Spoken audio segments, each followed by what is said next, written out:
பெங்கால் டைகர்னு சொல்கிறாங்க, தாதான்னு சொல்கிறாங்க.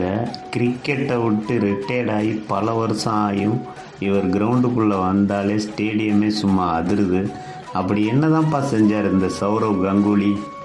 தோனி, ரோஹித் சர்மாலாம் கூட வேர்ல்டு கப் ஜெயிச்சு கொடுத்துருக்காங்க. இவர் அதை கூட செய்யலேப்பா அப்படின்னு சொல்கிறவங்களுக்கெல்லாம் ஒரே பதில், இந்த இன்னிங்ஸ் தான்.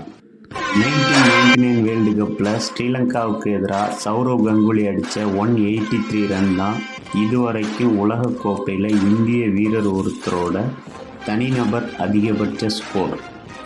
அதுக்கப்புறம் 6 உலகக்கோப்பை நடந்தால் கூட சச்சின், சேவாக், கம்பீர், தோனி, விராட் கோலி, ரோஹித் சர்மா, யுவராஜ் சிங்னு உலகத்தோட தலை சிறந்த வீரர்கள் யாராலையுமே சௌரவ் கங்குலியோட இந்த ரெக்கார்டை பிரேக் பண்ணவே முடியாது.